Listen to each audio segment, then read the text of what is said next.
It is the last book of the Bible, and without doubt the most mysterious ever written.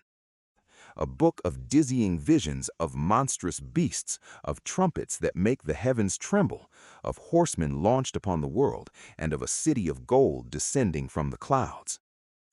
A book that is quoted, that is feared, that is distorted, but that few people have truly read from beginning to end, in order, understanding how all its pieces fit together.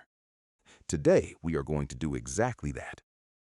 We are going to journey through the book of Revelation from A to Z, from the very first verse to the last, in the order in which it was written, to grasp its grand narrative. The seven churches, the throne of crystal, the Lamb and the sealed scroll, the seven seals, the seven trumpets, the seven bowls, the dragon, the two beasts, the fateful number, the fall of the great city, the return of the king, and finally, the new heaven and the city of light. Before we begin, one essential thing. Revelation is a profoundly symbolic book, and it has been understood in 1,000 different ways through the centuries. What we present here is an overview, a great fresco, and not the only possible reading. We will fix no date, for the text itself forbids us to do so. Our aim is not to predict but to understand. Settle in comfortably, for the journey will be long. Stay until the end.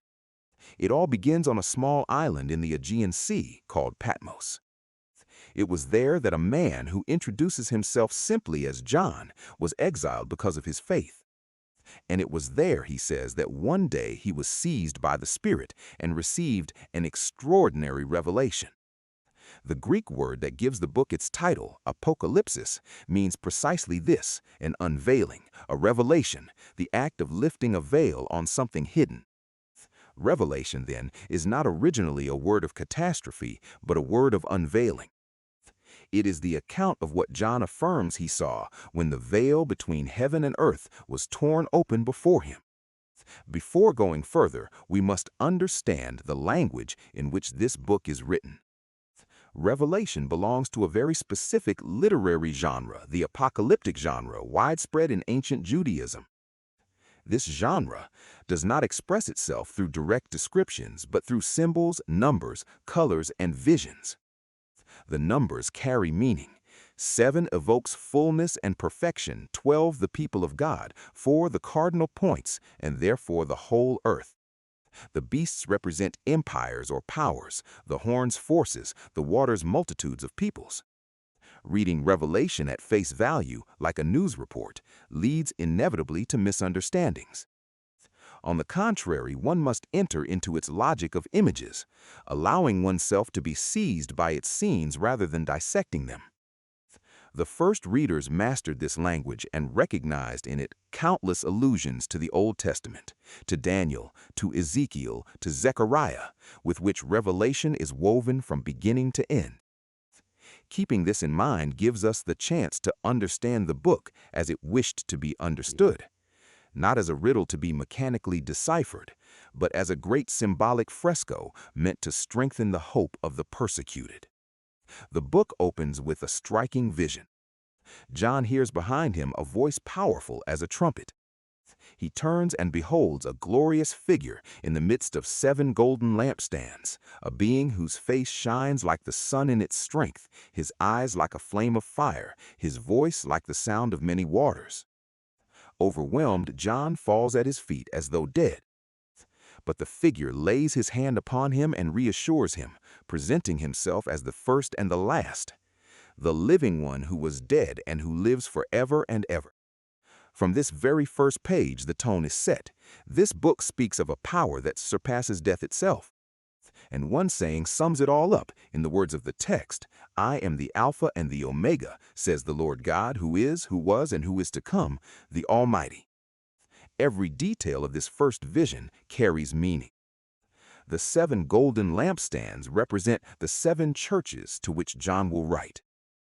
In the right hand of the figure shine 7 stars, images of the messengers of these communities. From his mouth comes a sharp 2-edged sword, symbol of the power of his word, able to divide the true from the false. and he declares that he holds the keys of death and of the realm of the dead, thus affirming his authority over what men dread most in all the world. This staging is not decorative. It establishes from the very opening the identity of the one who speaks throughout the book, a glorious being, living beyond death, present in the midst of his communities as in the midst of the lampstands, and sovereign over the destiny of souls. All that follows, the judgments, the beasts, the plagues, will be pronounced under the authority of this figure. The reader therefore knows, before the darkness is even unleashed, who holds the keys. It is a way, once again, of anchoring hope before terror, of placing light before shadow. This figure then entrusts John with a first mission, to write letters to 7 very real churches located in the region that was called Asia, present-day Turkey. These 7 letters form the first great section of the book. To each church a personalized message is addressed, blending praise, reproof, warnings, and promises. To Ephesus, the reproach of having abandoned its first love. To Smyrna, persecuted, an encouragement to faithfulness unto death. To Pergamum and Thyatira, warnings against compromise and false doctrines. To Sardis, a church that believes itself alive, but is spiritually asleep. To Philadelphia, a small faithful community receives magnificent promises. And to Laodicea, the last, comes the most famous reproach, being lukewarm, neither cold nor hot. These 7 letters are far more than simple local messages. They paint a timeless portrait of the strengths and weaknesses that run through every community of believers across the ages. Fervor that fades, faithfulness in trial, the temptation of compromise, the illusion of wealth, the lukewarmness of comfort. That is why at the end of each letter, the same formula returns like a refrain. Let the one who has ears hear. And to each is attached a promise addressed to the one who overcomes. This is one of the keys to the whole book. Behind the terrifying images, there is always a call to stand firm and always a promise for those who persevere. At Laodicea, this tenderness bursts forth in an unforgettable image, where the one who speaks stands at the door and knocks, waiting for someone to open so that he may enter and share the meal. The last of these letters, that of Laodicea, deserves particular attention, for it resounds strangely across the centuries. This church believed itself rich, satisfied, in need of nothing. Yet the message sends back to it an entirely different image, that of a lukewarm community, neither cold nor hot, blind to its own spiritual poverty. The reproach here is not persecution nor gross error, but something more subtle and, in a certain way, more modern. The lukewarmness of comfort, self-satisfaction, the drowsiness of those who have everything and expect nothing more. This is doubtless why these letters still speak to our age. They describe timeless dangers which every generation of believers can recognize. Love that fades with time, fear that drives one to compromise, the pride of wealth, the illusion of being alive when one has fallen asleep. And to each of these dangers, the text opposes the same remedy. Return to the first love, remain faithful in trial, open the door to the one who knocks. These 7 letters thus form a kind of mirror in which every reader in any age can recognize and examine himself. After these letters, the scene changes radically. A door opens in heaven, and John is invited to come up. He then enters the hall of the heavenly throne, and what he describes is of dazzling beauty. At the center, a throne, and on this throne, a presence so glorious that he can describe it only in terms of sparkling precious stones. Around it, a rainbow resembling an emerald. Before the throne, a sea of crystal. And all around, heavenly beings who never cease singing the holiness of the one who is seated there. 24 elders, clothed in white and crowned with gold, fall down and cast their crowns before the throne. This vision of chapter 4 is the luminous heart of the whole book, and it is essential to pause here. For before describing the slightest plague, the slightest judgment, Revelation first plants this scene, a throne, occupied, stable, glorious, above everything. The implicit message is powerful. Whatever may happen next on the earth, however chaotic the coming events may be, there is a throne that does not waver, an authority that endures, a holiness that does not change. All the rest of the book must be read in the light of this opening scene. The darkness will be unleashed, but it will never reign over this throne. Heaven is not caught off guard by history, it dominates it. Before this throne, the praise never ceases. Four living creatures, covered with eyes, with faces evoking the lion, the ox, the man, and the eagle, ceaselessly proclaim the holiness of the one who is seated. The elders fall down and lay their crowns before him, a gesture heavy with meaning. Before this glory, every other authority acknowledges that it is nothing. Even the crowns, supreme symbols of power, are returned to their source. This perpetual adoration is not an incidental detail, it is at the heart of the message. For all the drama that is to follow sets, in reality, two adorations against each other. The one that rises toward the throne of heaven, and the one that the beast will later demand for itself. Revelation thus presents history as a great conflict of adorations, a struggle over whom men will revere. By placing this scene of praise at the very beginning, before the slightest judgment, the book clearly indicates where true kingship lies, and toward whom the heart of man must turn. All the rest will be, at bottom, only the testing of this fundamental choice. It is then that a central element appears, a scroll, a book sealed with 7 seals, held in the hand of the one who sits on the throne. This scroll seems to contain the very destiny of the world, the unfolding of history to come. But a terrible question rings out: who is worthy to open this scroll and to break its seals? And no one, neither in heaven nor on earth, is found worthy. John, overcome, begins to weep bitterly. The meaning of history seems inaccessible, sealed forever. Then everything turns. He is told to weep no more, for someone has conquered and can open the scroll. John expects to see a triumphant lion emerge. But what he sees is a lamb, and a lamb bearing the marks of having been slain. Here is one of the greatest reversals in the whole book. Victory belongs not to the brutal force of the lion, but to the sacrificed lamb. It is through self-giving, and not through violence, that the meaning of history is unlocked. The lamb steps forward, takes the scroll, and at once all of heaven breaks into a new song, celebrating the one who is worthy. This scene is the hinge of the entire work. From now on, it is the Lamb who will open, one by one, the seals of destiny. Let us pause yet a moment longer on this figure of the Lamb, for it is the key to the whole book.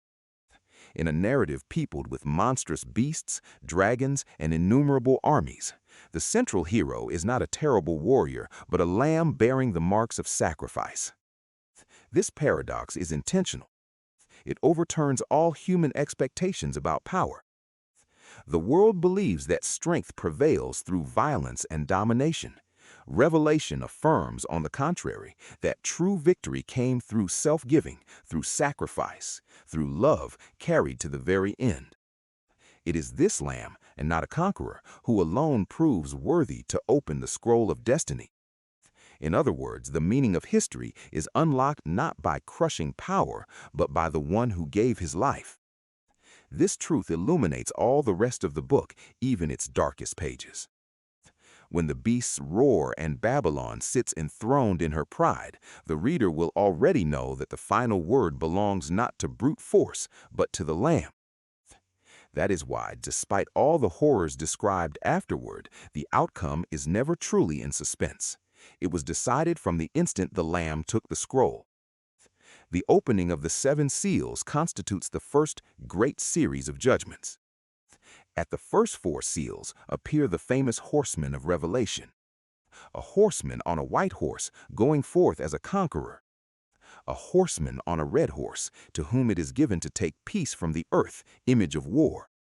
A horseman on a black horse, holding a balance, image of famine and scarcity. And a horseman on a horse of a livid paleness, whose name is Death, followed by the realm of the dead. These four horsemen traverse the earth, symbols of the great scourges that accompany human history: conquest, war, hunger, death. The following seals deepen the vision. At the fifth, John perceives, beneath the heavenly altar, the souls of those who were put to death for their faithfulness, and who cry out, asking how long the judgment will be delayed. At the sixth, a great earthquake occurs. The sun becomes black, the moon like blood, the stars fall, and the mighty of the earth seek in vain to hide. Then, before the seventh seal, the narrative marks a remarkable pause. John sees an immense crowd which no one can count, from every nation, every tribe, every people, and every tongue, standing before the throne, clothed in white, with palms in their hands. These are those who have come out of the great tribulation. In the midst of the judgments, the book already shows the multitude of the saved, a sign that hope passes through every trial. When the Lamb finally opens the seventh seal, there falls in heaven a silence of about half an hour, a solemn silence, heavy with expectation. From this seventh seal emerges the second great series of judgments, the seven trumpets. 7 angels receive 7 trumpets, and each in sounding unleashes a scourge upon creation. The first strikes the earth and the vegetation. The second, the sea. The third poisons the fresh waters with a star named wormwood, image of bitterness. The fourth strikes the heavenly bodies, darkening part of their light.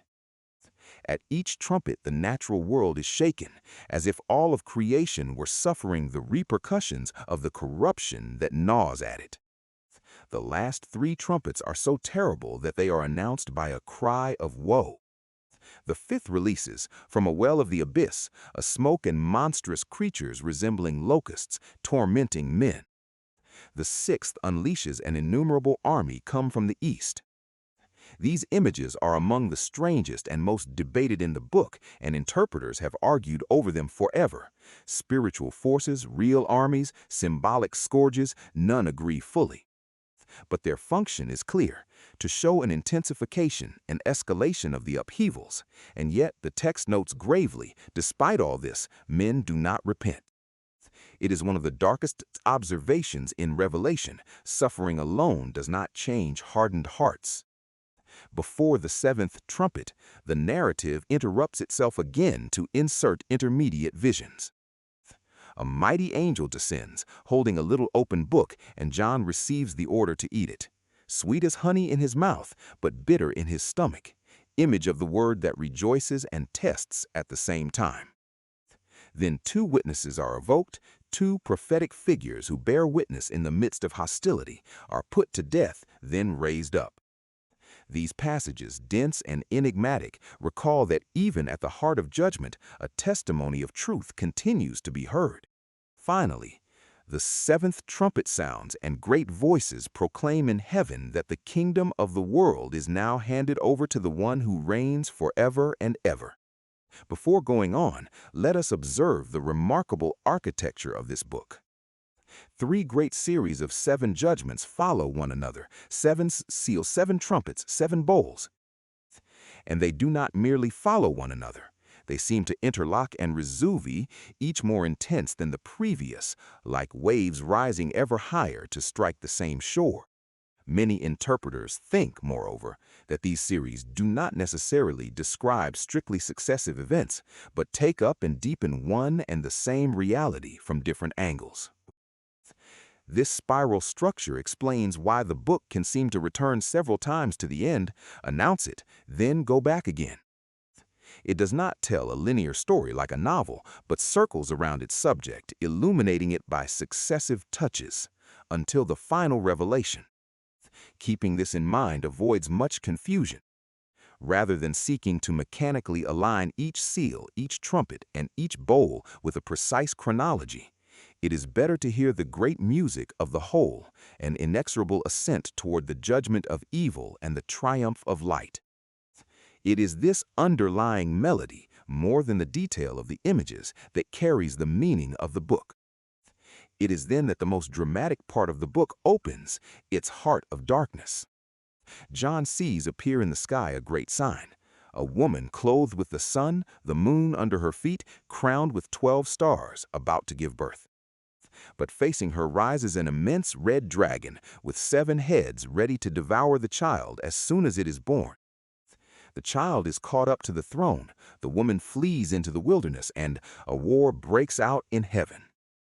The text clearly identifies the dragon. It is the ancient serpent, the adversary, the great deceiver of the whole world.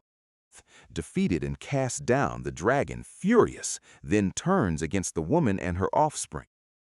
This great fresco unveils the spiritual background of the whole story. Behind the visible upheavals, an invisible combat is waged, ancient between darkness and light. This vision of the woman and the dragon is one of the most powerful in the whole book, for it unveils the hidden dimension of history. Behind the empires, the persecutions, and the scourges, a conflict far more ancient and far more vast is at play, the one that has opposed since the beginning darkness to light. The dragon, identified with the ancient serpent, is not a new character. He is the adversary of all time, already present at the beginning of the world, and already condemned. The narrative shows this dragon defeated in heaven, cast down, then turning in his fury against everything that belongs to the light. And here is an essential point. His anger is precisely the sign of his defeat. He rages because he knows that his time is now short. This idea runs through all of Revelation and offers a precious key for reading the darkest passages. The violence of evil is not the proof of its strength, but the confession of its despair. A beast already judged struggles all the more violently as it senses its approaching end. To understand this is to cease seeing in the outbursts of evil a triumphant threat, and to recognize instead the last convulsions of a condemned adversary. To wage his war, the dragon raises up 2 allies, the 2 beasts of chapter 13. The first rises from the sea, endowed with immense authority, and receives the adoration of the inhabitants of the earth, who cry out, "Who is like the beast, and who can fight against it?" The second rises from the earth with a deceptive appearance and plays the role of a false prophet, performing wonders to push all men to adore the first beast. It is here that the most famous sign of the book appears, a mark imposed on the hand or the forehead, without which no one can buy or sell. And it is here that the fateful number is found. The text formulates it thus: "Let the one who has understanding calculate the number of the beast, for it is the number of a man, and its number is 666. On the deeper meaning of this number, we will return in detail in another video, for it deserves a long reflection all on its own. There follows then a series of announcements and visions, as if to catch breath before the final assault. The Lamb appears, standing, surrounded by a faithful multitude marked with his name. Angels cross the sky proclaiming solemn messages, calling to revere heaven rather than the beast. A harvest and a vintage are described, images of the judgment that separates. Then 7 angels present themselves, bearers of the third and last great series of scourges, the 7 bowls of wrath which are to be poured out upon the earth. It is the culmination, the climax of the judgments. The pouring out of the 7 bowls is rapid and relentless, unlike the previous series. Where the trumpets struck only a part of creation, the bowls strike it in its entirety. Painful sores, the sea and the rivers turn to blood, a scorching heat, darkness, the drying up of a great river, and finally an earthquake of unequaled violence, accompanied by hail. At the 7th bowl, a great voice comes out of the throne and declares a single word, heavy with meaning: "It is done." The history of the judgments comes to its term. Everything now converges toward the denouement. Before arriving at this fall, we must measure what these 7 final bowls express. Unlike the previous series, which still left room for a call to repentance, the bowls mark the culmination, the moment when judgment goes all the way. And yet, even there, the text notes gravely that the men who are struck blaspheme instead of repenting. It is the tragic observation of the book: there exists a hardening that resists everything, even the most crushing evidence. But these bowls also say something else, something deeper. The patience of heaven has limits. Throughout the entire book, judgment has been restrained, delayed, interrupted by pauses, silences, and appeals. The souls beneath the altar cried out, "How long?" The bowls finally answer this cry that had long remained without response. They recall that justice, even if it is slow, always ends up coming, and that evil does not remain eternally unpunished. Far from being a mere explosion of blind anger, they are the culmination of a long patience, the end of a weight that the oppressed of all times have shared. This is a paradoxical, but real, consolation for all those who have one day cried out to heaven before injustice. And this denouement passes first through the fall of a great power that the book names Babylon the Great. She is described as a sumptuous woman, richly adorned, seated upon a beast, drunk with the blood of the faithful, and holding a golden cup filled with abominations. Babylon is the symbol of every proud, corrupt, idolatrous, and oppressive civilization, which believes itself eternal and invincible. But in a single hour, says the text, her ruin comes. The kings and the merchants who had enriched themselves with her weep for her from afar, contemplating the smoke of her burning, stunned that such a power could collapse so quickly. Meanwhile, heaven rejoices, the city of oppression has fallen. It is one of the great teachings of the book. No power founded on injustice, however dazzling it may be, lasts forever. After the fall of Babylon, heaven opens one last time, and it is the scene the whole book has been awaiting, the return of the king. John sees appear a horseman mounted on a white horse called Faithful and True, whose eyes are like a flame of fire, wearing many diadems, clothed in a robe dipped in blood and named the Word. The armies of heaven follow him, clothed in white linen. He comes to judge with justice and to put an end to the reign of evil. The forces of the beasts and the kings of the earth gather against him at that symbolic place named Armageddon, convinced they can prevail. But the confrontation is cut short. The beast and the false prophet are seized and cast into the lake of fire.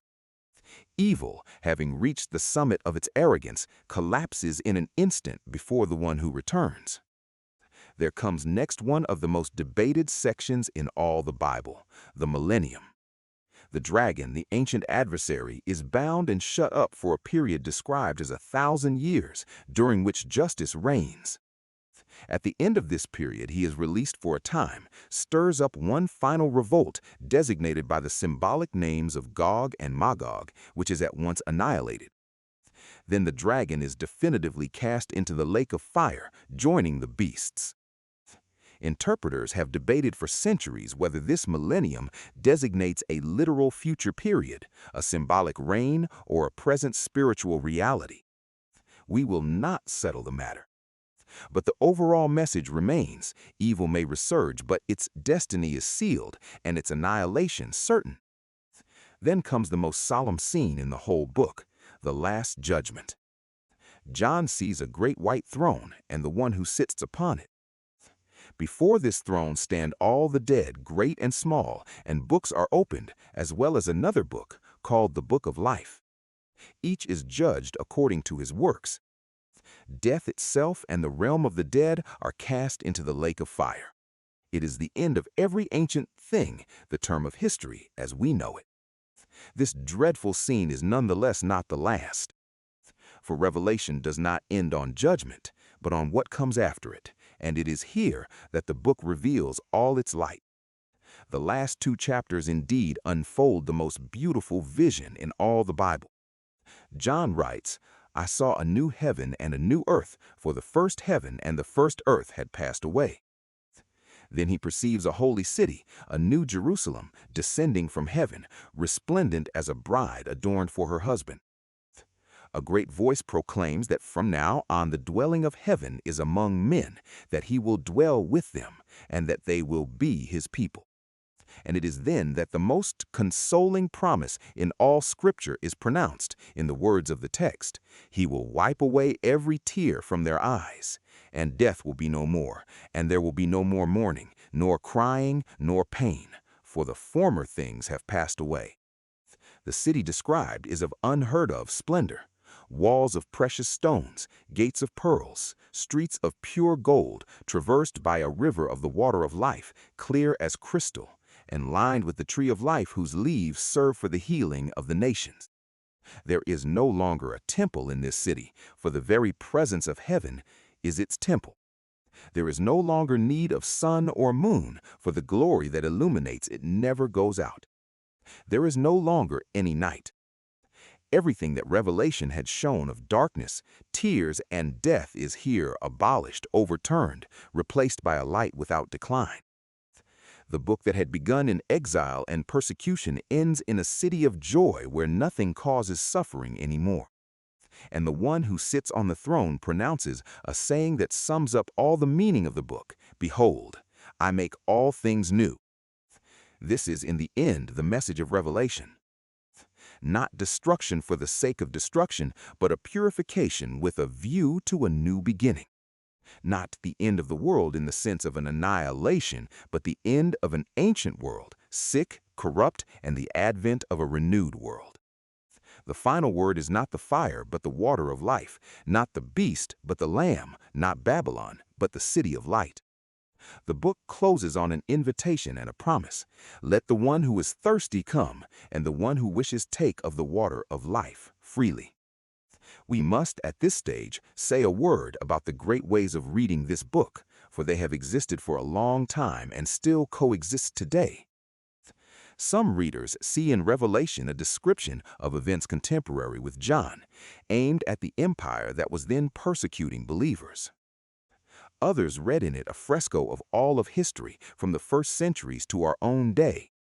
Others still understand it as the announcement of events situated mostly at the end of time.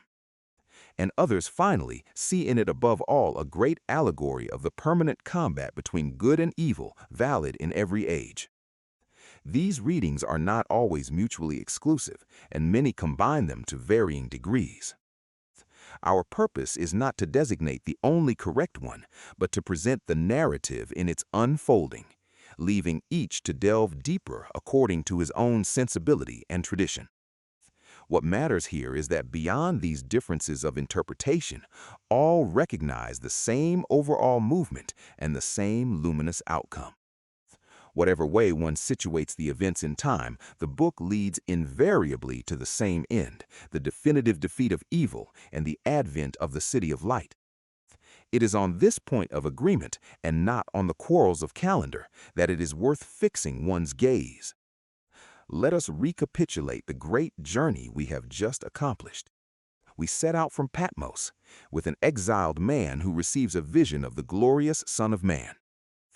We read the 7 letters to the churches, timeless portraits of faith in all its forms. We ascended to the heavenly throne, that stable center which dominates all the rest. We saw the slain Lamb alone worthy to open the scroll of destiny. Then came the 7 seals and their horsemen, the 7 trumpets and their scourges, the dragon and his 2 beasts, the number 666, the 7 bowls of wrath, the fall of Babylon, the glorious return of the King, the millennium, the last judgment, and finally the new heaven and the new Jerusalem. Through this immense fresco, a structure takes shape. Revelation is not a mere catalog of catastrophes. It is the account of a combat and its resolution. A combat between 2 kingdoms, 2 cities, 2 allegiances. On one side, the beast, Babylon, the dragon, and their mark. On the other, the Lamb, the new Jerusalem, heaven, and its seal. And between the two, humanity, called to choose its side. The whole book, behind its frightening images, poses in reality a single question: to whom do you belong? Whom do you adore? On which side of this great story do you wish to stand? To understand this changes everything.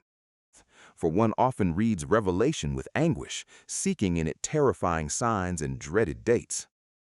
But the book itself presents itself from its very first chapter as a blessing for the one who reads it, and it ends on a promise of joy.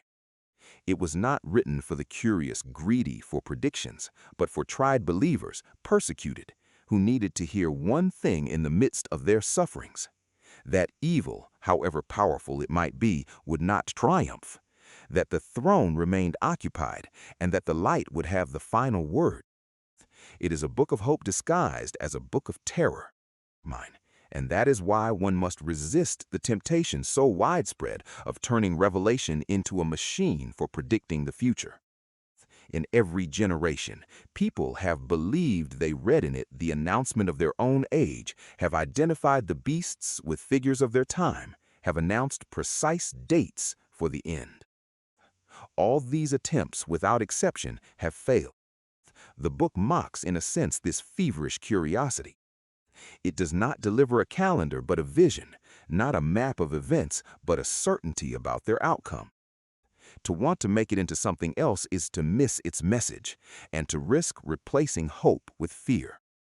So, at the end of this long journey, let us retain the essential. Revelation is the great unveiling of the end of history, but this end is not a fall into nothingness. It is an ascent toward the light. It is the account of a sick world that is healed, of a damaged creation that is renewed, of tears that are wiped away one by one forever.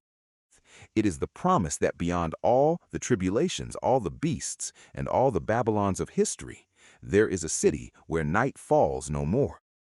The darkest book of the Bible is at bottom the most luminous. I now turn to you. Of all the visions we have just journeyed through, which one struck you the most?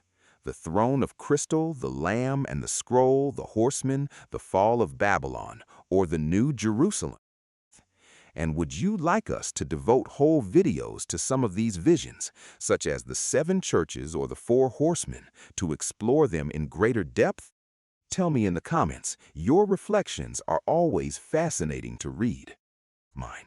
If this great journey through Revelation captivated you, and if you stayed until here, remember to subscribe to the channel and to activate the notification bell so as not to miss any of our upcoming dives into the heart of the greatest mysteries of the Bible. Thank you for journeying to the very end of this long voyage with me. May the light of the new city always illuminate your path, and may peace be with you.